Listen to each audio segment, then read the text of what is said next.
Hello, and welcome back to Let's Get Lit.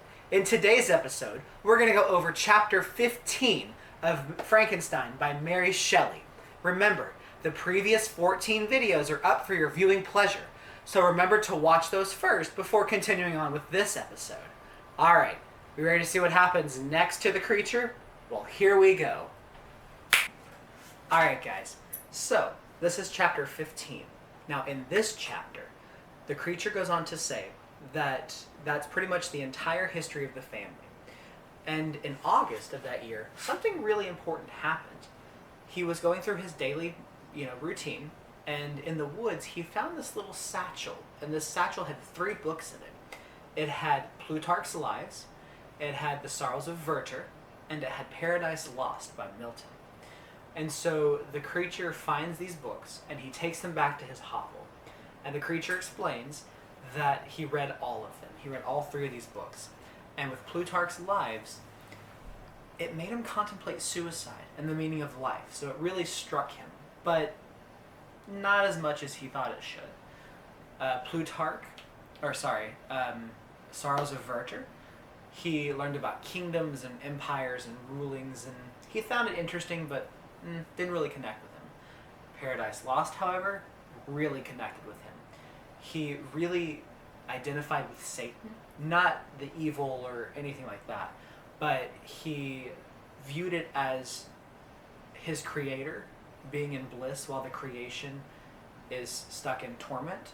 And so he goes on to explain the similarities and how whenever he thinks about Victor and he thinks about how Victor created him and everything else, how mad that makes the creature. Because in Paradise Lost, God creates Adam and Eve and the humans after his own beauty.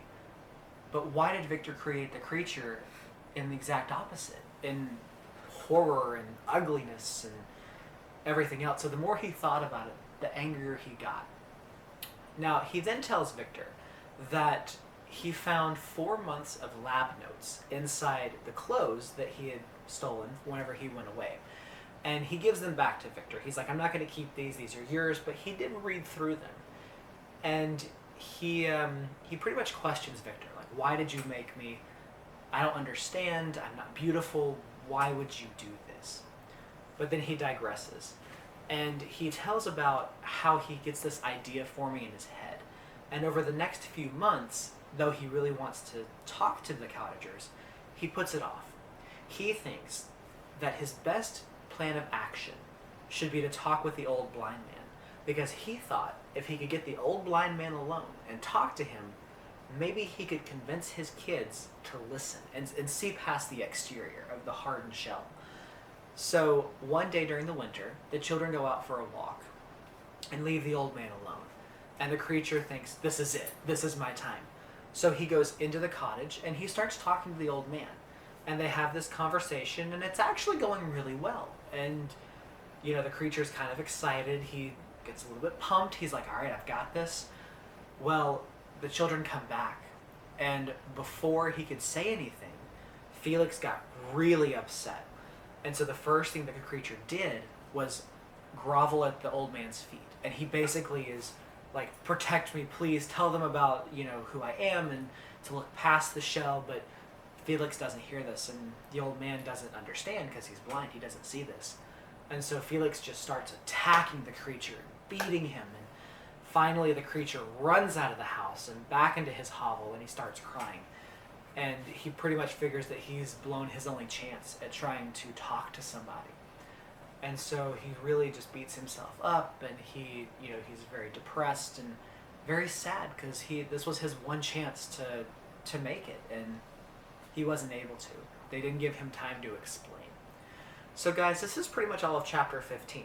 Now, I hope you're enjoying this series as much as I am, and as much as it is for us to make these. I'm not a literary scholar, nor do I play one, so if there's anything that I've missed, please put it down below. I'd like to know your thoughts. But have a great one, you guys, and please like, share, and subscribe with all your friends. We want to make sure to make great content for you guys, which we hope we are. So have a great one, have a great day, and as always, stay lit.